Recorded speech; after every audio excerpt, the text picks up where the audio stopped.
सभी विद्यार्थियों को मेरा नमस्कार। विद्यार्थियों, आज हम वैदिक काल के बारे में अध्ययन करेंगे। हड़प्पा सभ्यता के अंतिम चरण में अथवा उसके विनाश के बाद भारत में एक अन्य सभ्यता एवं संस्कृति का विकास हुआ, जिसे वैदिक सभ्यता कहा जाता है। इस सभ्यता की जानकारी हमें वैदिक साहित्य से मिलती है।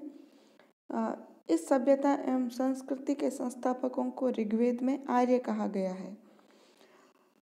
सिंधु सभ्यता के पतन के बाद जो नवीन संस्कृति प्रकाश में आई, उसके विषय में हमें संपूर्ण जानकारी वेदों से मिलती है। इसलिए इस काल को वैदिक काल के नाम से जानते हैं। और इस सभ्यता के संस्थापक आर्य होने के कारण कभी कभी इसे आर्य सभ्यता भी कहा जाता है। जो आर्य शब्द है वो संस्कृत भाषा का शब्द है, जिसका अर्थ है सुसंस्कृत, कुलीन अथवा श्रेष्ठ। योग वशिष्ठ में आर्य की परिभाषा देते हुए लिखा गया है, जो पर्याप्त रूपेण कर्तव्यों का आचरण तथा अकरणीय का निषेध रखता हुआ अपने स्वाभाविक चरित्र में निष्ठा रखता है, वह आर्य है। जो आचरणानुकूल, शास्त्रानुकूल, शुद्धचित अनुकूल यथास्थिति व्यवहार का संग्रहण करता है, वह आर्य है। विद्यार्थियों, जो वैदिक सभ्यता है जिसका काल 1500 से 600 ईस्वी पूर्व माना गया है। वैदिक काल को विद्वानों ने दो भागों में विभक्त किया है। पहला है पूर्व वैदिक काल या ऋग्वैदिक काल, और दूसरा है उत्तर वैदिक काल। जो ऋग्वैदिक काल है उसकी अवधि 1500 से 1000 ईसा पूर्व मानी गई है, और इस काल में ऋग्वेद की रचना हुई थी। इस कारण इसको ऋग्वैदिक काल कहा जाता है। उत्तर वैदिक काल है, उसका समय है 1000 से 600 ईस्वी पूर्व, और इस काल में यजुर्वेद, सामवेद, अथर्ववेद की रचना हुई। ब्राह्मण ग्रंथ और आरण्यक ग्रंथ लिखे गए। ऋग्वैदिक काल, जो ऋग्वैदिक काल है वो 1500 से 1000 ईस्वी पूर्व माना गया है। ऋग्वेद वैदिक साहित्य का सबसे प्राचीन एवं प्रामाणिक ग्रंथ है। ऋग्वेद में 1028 सूक्त, 10,500 ऋचाएँ, 10,462 श्लोक और 10 मंडल है। आर्यों का मूल निवास स्थान। अब हम वैदिक सभ्यता के संस्थापक आर्यों के मूल निवास स्थान के बारे में चर्चा कर लेते हैं। आर्य कौन थे और कहाँ से आए थे? ये प्रश्न आज भी विवादग्रस्त बना हुआ है। भिन्न भिन्न विद्वानों ने अपने भिन्न भिन्न मत दिए हैं इस संबंध में। पहला है मैक्स मुलर का मत कि आर्यों का जो मूल स्थान है वो मध्य एशिया है। भारतीय आर्यों का आदि ग्रंथ ऋग्वेद और ईरानी आर्यों का आदि ग्रंथ वेद अवेस्ता है। इन दोनों ग्रंथों की भाषाएं प्राय समान हैं, और प्राय समानता के आधार पर इन्हें लगभग समकालीन भी माना जा सकता है। इसलिए विद्वानों का मानना है कि आर्यों का जो मूल स्थान भारत तथा ईरान के आसपास मध्य एशिया में रहा होगा। इस मत के पीछे यह तर्क भी है कि आर्यों के प्राचीनतम लेख भी मध्य एशिया में मिले हैं, जैसे एशिया माइनर में बोगजकोई नामक स्थान से प्राप्त लेख एवं किकुली नामक एक मितानी लेखक का ग्रंथ। एशिया को आर्यों का मूल निवास स्थान बतलाने वाले अन्य विद्वान हैं जेडी रोड, जिनके अनुसार प्राचीनतम आर्य मध्य एशिया में बैक्टीरिया के मूल निवासी है। मध्य एशिया में आर्यों का मूल स्थान बताने वालों में सबसे प्रमुख है Shri Max Muller. Max Muller ने 1859 में मध्य एशिया को ही भारोपीय भाषा परिवार के आर्यों का आदिदेश स्वीकार किया। उनके अनुसार मध्य एशिया में दीर्घ काल तक एक साथ रहने के पश्चात उनकी इंडो ईरानी शाखा अलग हुई, जो कुछ समय एक साथ रहकर दो भागों में विभक्त हो गई। यद्यपि विद्वानों का बड़ा समुदाय इस मत का समर्थन करता है, किंतु यह मत पूर्णतया सत्य हो ऐसा नहीं है। कारण यह है कि भाषा तथा दो ग्रंथों में वर्णनों की समानता एक जातीयता तो सिद्ध कर सकती है, परंतु भिन्न भिन्न प्रदेशों के निवासियों का मूल रूप में किसी एक स्थान पर रहना साबित करती हो, यह आवश्यक नहीं है। दूसरा है बाल गंगाधर तिलक का मत कि आर्यों का जो आदि देश है वो उत्तरी ध्रुव है। भारतीय विद्वान लोकमान्य बाल गंगाधर तिलक का ये मत है। ऋग्वेद में वर्णित ज्योतिष तथा लंबी उषा और 6 माह के दिन रात के आधार पर तिलक ने यह स्पष्ट करने का प्रयत्न किया है कि ऐसी भौगोलिक एवं प्राकृतिक परिस्थितियां उत्तरी ध्रुव प्रदेश में ही पाई जाती है। नेक्स्ट है तिब्बत।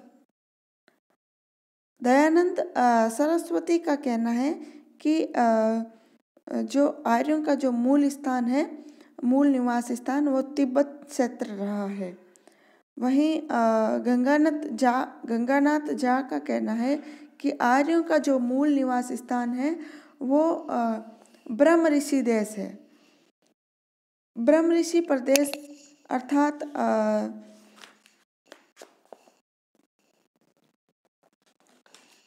अर्थात जो भारत है वही आर्यों का मूल निवास स्थान है। ब्रह्म ऋषि प्रदेश भारत में ही रहा है। नेक्स्ट है अविनाश चंद्र के अनुसार आर्यों का मूल निवास स्थान सप्त सिंधु प्रदेश है। सप्त सिंधु प्रदेश को आर्यों का आदि देश डॉक्टर अविनाश चंद्र दास ने इस आधार पर माना है कि जो सप्त सिंधु प्रदेश है, जहाँ सिंधु, वित्सता, अस्किनी, परुष्णी, विभासा, सतुद्री एवं सरस्वती ये 7 नदियाँ अपनी उन सहायक नदियों के साथ प्रवाहित होती थी जिनका उल्लेख ऋग्वेद में भी हुआ है। अतः जो सप्त सिंधु प्रदेश है वो आर्यों का मूल निवास स्थान है। नेहरिंग एवं गार्डन चाइल्ड के अनुसार आर्यों का जो मूल निवास स्थान है वो दक्षिणी रूस है। दक्षिणी रूस के यूक्रेन क्षेत्र से प्राप्त कुछ मृद भांडों के आधार पर नेहरिंग ने दक्षिणी रूस को आर्यों का मूल स्थान माना है। गाइल्स के अनुसार आर्यों का जो मूल निवास है वो ड्यूम हंगरी या ड्यूम नदी घाटी का क्षेत्र है। डॉक्टर पी गाइल्स का मानना है कि आर्यों का मूल स्थान हंगरी अथवा ड्यूम नदी की घाटी रहा होगा। उनका मत भाषा तथा वृक्ष, वनस्पति एवं पशु पक्षियों के वर्णनों की समानता पर आधारित है। पेंका नामक विद्वान के अनुसार आर्यों का मूल निवास स्थान जर्मनी के मैदानी भाग रहे होंगे। इन्होंने भूरे बालों तथा शारीरिक विशेषताओं के आधार पर जर्मन क्षेत्र के स्कैंडिनेविया को आर्यों का मूल निवास स्थान माना है। अधिकांश विद्वान मैक्स मुलर के विचारों से सहमत है कि आर्यों का जो मूल निवास स्थान है वो मध्य एशिया रहा होगा।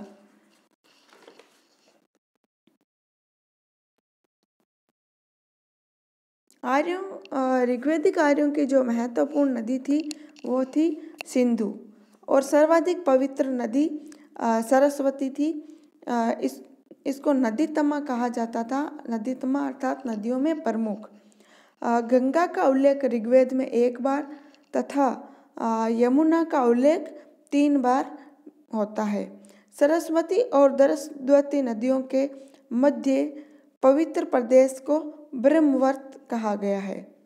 ऋग्वैदिक कालीन नदी और उसका प्राचीन नाम। सतलज का प्राचीन नाम सतुद्री, रावी का पुरुषणी, चिनाब का अस्किनी, झेलम का वित्सता, व्यास का विपासा, सिंध का सिंधु, गोमल का गोमती, काबुल का कुब्बा, घग्गर का दृष्टद्वती, गंडक का सदानीरा, कुर्रम का क्रुमु, स्वात का सुवस्तु है। गंगा यमुना नदियों के दोआब का जो भाग है उसको ब्रह्म ऋषि देश कहा गया है। अब हम ऋग्वैदिक आर्यों की राजनीतिक स्थिति, राजनीय अथवा राज्य व्यवस्था के बारे में चर्चा कर लेते हैं। ऋग्वैदिक आर्यों का जो राजनीतिक संगठन था वो इस प्रकार था। सबसे बड़ी इकाई थी राज्य या राष्ट्र, उसके बाद उससे छोटी जन, उससे छोटी विस, उससे छोटी ग्राम और उससे छोटा परिवार। ऋग्वेद में प्राय 20-21 जनों का उल्लेख मिलता है, जिनमें भरत, अनुस, मत्स्य, दुर्हु, यदु, पुरु, तुर्वस आदि विशेष प्रसिद्ध थे। समस्त आर्य जाति अनेक जनों में विभक्त थी।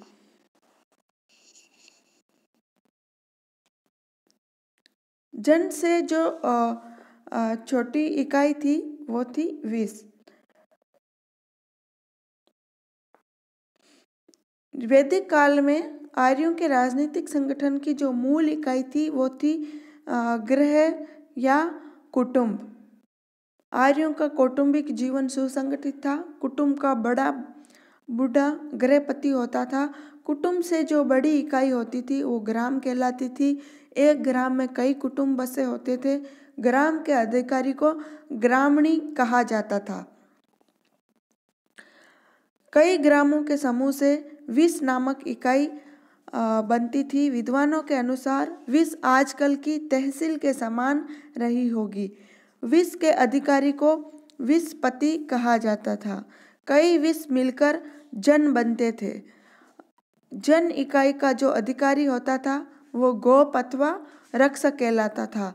प्राय राजा ही जन का प्रधान अर्थात गोप होता था और इसका उल्लेख ऋग्वेद में 275 बार हुआ है। जन से जो बड़ी इकाई होती थी वो राष्ट्र कहलाती थी। कुछ विद्वानों के अनुसार आसपास के राजाओं को अधीन करके सम्राट पदवी धारण करने वाला राष्ट्र का प्रधान होता था और उसकी अधीनता में जनों के विभिन्न राजा लोग शासन करते थे। ऋग्वैदिक काल में जन बहुत छोटे और प्राय अनवस्थित होते थे, जबकि राज्य संस्था के विकास के लिए आवश्यक था कि यह जन किसी निश्चित प्रदेश में स्थायी रूप से बस जाए। ऋग्वैदिक कालीन जो प्रमुख जन थे वो थे भरत, अनुस, मत्स्य, दुर्हु, यदु, पुरु, तुर्वस, प्रहेयु इत्यादि। राजा जो होता था वो जन का प्रमुख अधिकारी होता था और कबीले का संरक्षक भी होता था। इसी कारण इसको गोप्ता जनस्य भी कहा जाता था तथा पूरा बेता नामक उपाधि भी थी। नगरों पर विजय पाने वाला होने के कारण इसको पूरा बेता भी कहा जाता था। राजा का पद आनुवंशिक हो चुका था, फिर भी प्रधान या राजा के हाथ में असीमित अधिकार नहीं था। कबीले की आम सभा जो समिति कहलाती थी अपने राजा को चुनती थी। ऋग्वैदिक कालीन जो राजा होता था उसके प्रमुख अधिकार और कर्तव्यों की बात करें तो जो सैनिक कर्तव्य होते थे उनमें अपनी प्रजा के जीवन और संपत्ति की रक्षा करना, बाह्य आक्रमणों से राज्य की सुरक्षा करना, अपने राज्य के विस्तार के लिए दूसरे राज्यों तथा अनार्यों से युद्ध करना, शांति काल में यज्ञों का अनुष्ठान करना, शासन संबंधी कर्तव्यों में अपनी प्रजा की भौतिक एवं आध्यात्मिक उन्नति में सहयोग देना, गुप्तचर व्यवस्था का संचालन करना, न्याय संबंधी कार्यों में अपराधियों को दंड देना, विद्वानों तथा साधु सन्यासियों का आदर करना और उनको आर्थिक सहायता देना आदि राजा के कर्तव्य माने गए थे। ऋग्वैदिक कालीन जो प्रमुख अधिकारी थे उनकी बात करें तो शासन संचालन में राजा की सहायता के लिए कुछ पदाधिकारी होते थे। ऋग्वेद में जिन अधिकारियों का उल्लेख मिलता है उनमें पुरोहित, सेनानी और ग्रामणी प्रमुख थे। पुरोहित का पद अत्यंत महत्वपूर्ण होता था। वह राज्य मंत्री, पथ प्रदर्शक, दार्शनिक और योद्धा भी था। शांति काल में वह धार्मिक कार्यों में व्यस्त रहता था और युद्ध काल में अपने राजा की विजय तथा सैनिकों का उत्साह बढ़ाने के लिए देवी शक्तियों का आह्वान करता था।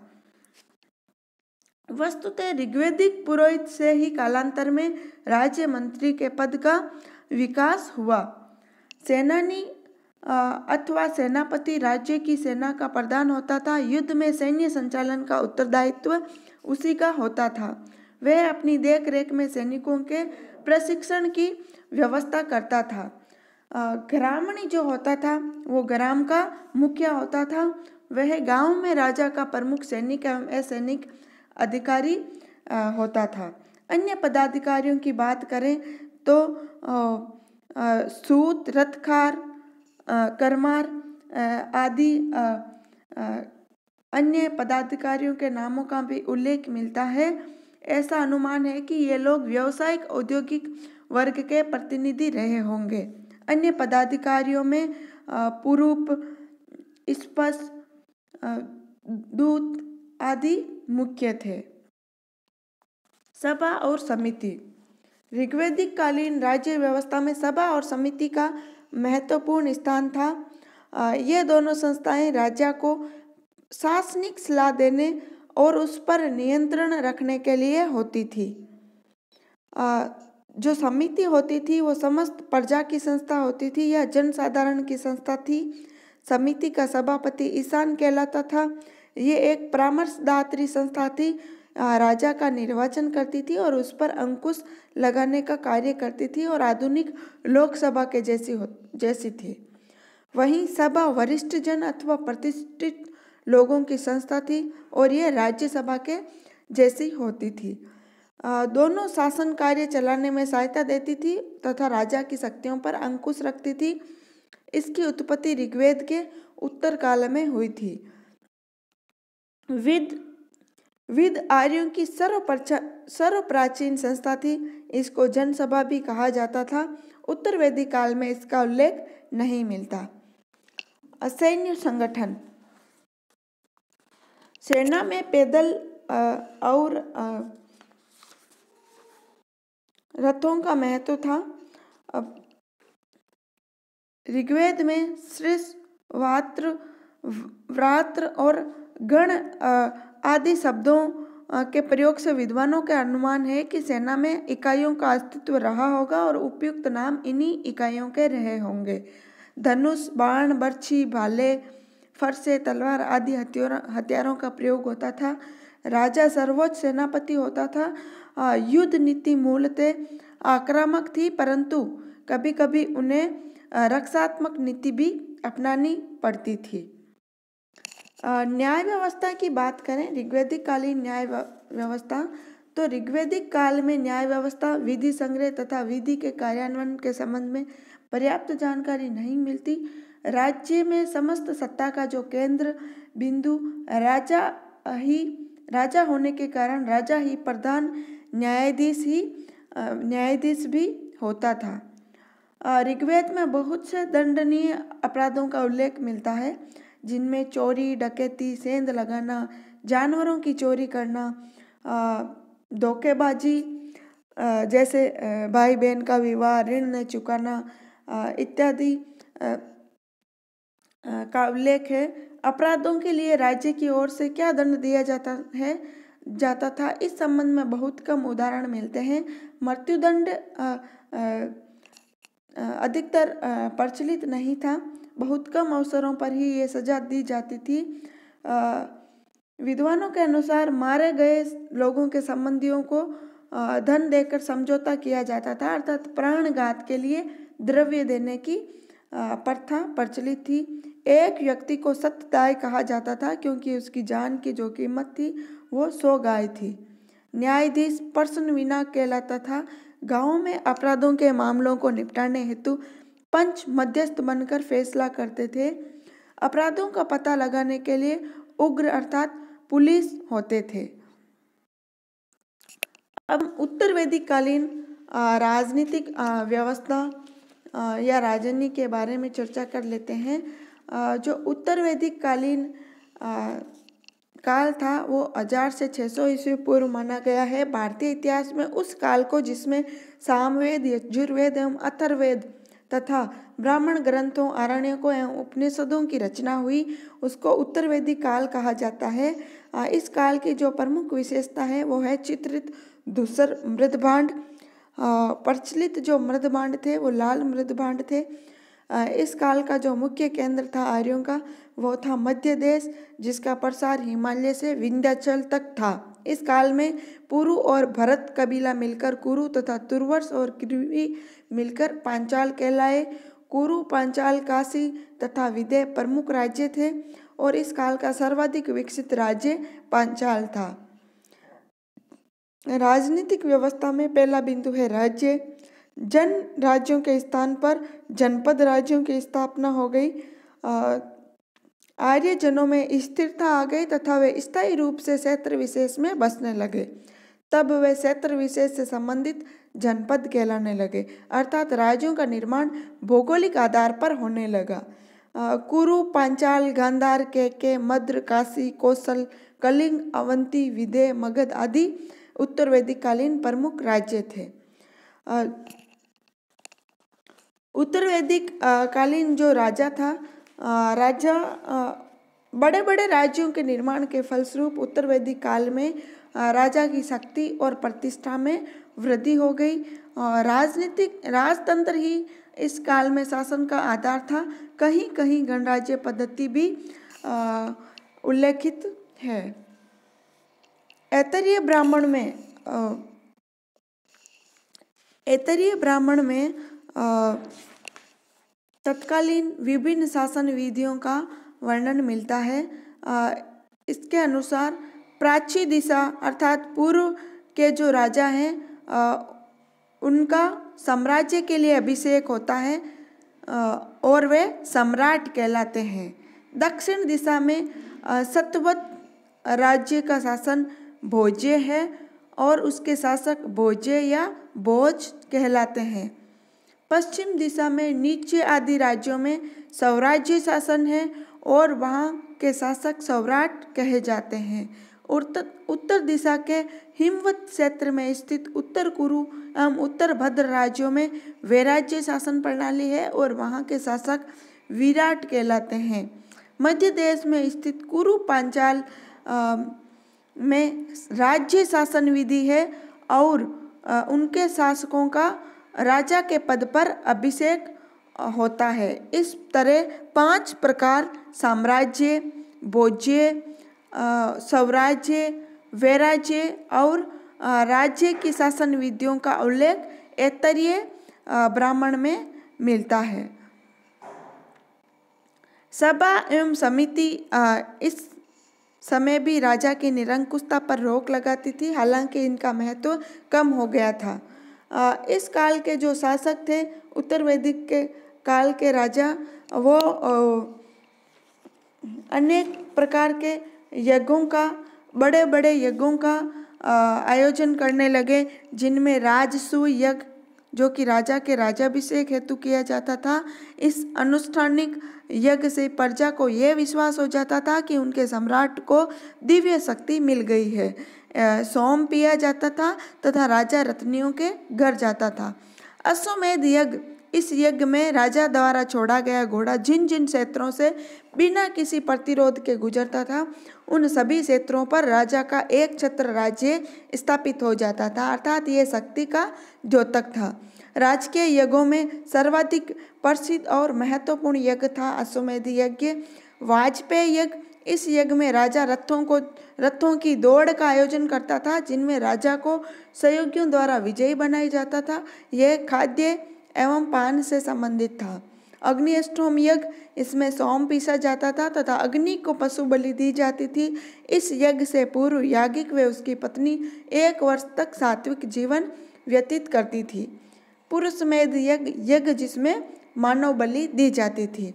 उत्तर वैदिक कालीन प्रमुख अधिकारियों की बात करें तो बड़े बड़े राज्यों के निर्माण से शासन संबंधी कार्य भी बढ़ गए, इसलिए राज्य के प्रमुख अधिकारियों की संख्या में भी वृद्धि हो गई। शतपथ ब्राह्मण में 12 रत्नीन का विवरण मिलता है। पहला है सेनानी या सेनापति, दूसरा पुरोहित, युवराज, महसी अर्थात रानी, सूत अर्थात राजा का सारथी, ग्रामणी, सत्ता अर्थात छत्री या प्रतिहार, संग्रहिता अर्थात कोषाध्यक्ष, भागदूत अर्थात कर संग्रह करने वाला, अक्षवाट अर्थात पासे के खेल में राजा को सहयोग देने वाला, पालागल राजा का मित्र एवं विदूषक का पूर्वज तथा गोवीकर्ता अर्थात जंगल विभाग का प्रधान। सभा और समिति। सभा जो होती थी श्रेष्ठ जनों की संस्था थी तथा समिति राज्य की केंद्रीय संस्था थी जिसे जन सामान्य की संस्था भी कहा जाता था। उत्तर वैदिक काल में इन संस्थाओं का महत्व कम हो गया। इसका जो मुख्य कारण था वो बड़े राज्यों का अस्तित्व में आना तथा राजा के अधिकारों में वृद्धि था, परंतु इन संस्थाओं का अस्तित्व बना हुआ था। अथर्ववेद में सभा एवं समिति को प्रजापति की 2 पुत्रियां कहा गया है। सभा को अथर्ववेद में नरिष्ठा कहा गया है। विद का उल्लेख उत्तर वैदिक काल में नहीं मिलता। न्याय व्यवस्था की बात करें तो राजा सर्वोच्च न्यायाधीश था। उत्तर वैदिक काल में भी अनेक न्यायाधीश नियुक्त किए जाते थे जिन्हें अध्यक्ष कहा जाता था। शारीरिक दंड, देश से निर्वासन आदि दंड दिए जाते थे। उत्तराधिकार का नियम सबल हो गया। इस काल में व्यक्तिगत संपत्ति और भूमि पर व्यक्ति के स्वामित्व को स्वीकार कर लिया गया था। पिता को अपने पुत्रों में संपत्ति का विभाजन करने का अधिकार प्राप्त था, परंतु स्त्रियों का संपत्ति पर किसी प्रकार का अधिकार नहीं था। कुछ विद्वानों के अनुसार शूद्रों को व्यक्तिगत संपत्ति रखने का अधिकार नहीं था, परंतु इसके बारे में निश्चित मत व्यक्त करना कठिन है। सैन्य व्यवस्था की बात करें तो उत्तर वैदिक काल में युद्ध विधि और अस्त्र शस्त्रों में कोई विशेष अंतर नहीं आया, परंतु अब आर्यों के आपसी जो युद्ध थे वो अधिक बढ़ गए। इससे सैनिकों का महत्व भी बढ़ गया। ऋग्वैदिक काल में सामान्यतः नदी के तट पर युद्ध होते थे, परंतु अब जहाँ भी परस्पर विरोधी सेनाएं आमने सामने आ जाती, युद्ध शुरू हो जाते। युद्ध में अभी भी धर्म को प्रधानता दी जाती थी, छल कपट नहीं किया जाता था। शरण में आए हुए शत्रु तथा निशस्त्र और असहाय पर वार नहीं किया जाता था। युद्ध भूमि में योद्धाओं के उत्साहवर्धन के निमित्त युद्ध वाद्यों एवं ध्वज के प्रयोग प्रचलित थे। विजयोत्सव जन स्तर पर बड़ी धूमधाम से मनाया जाता था। तो विद्यार्थियों, आज हमने ऋग्वैदिक एवं उत्तर वैदिक कालीन राज्य व्यवस्था के बारे में अध्ययन किया। आज का ये वीडियो यहीं समाप्त करते हैं। धन्यवाद।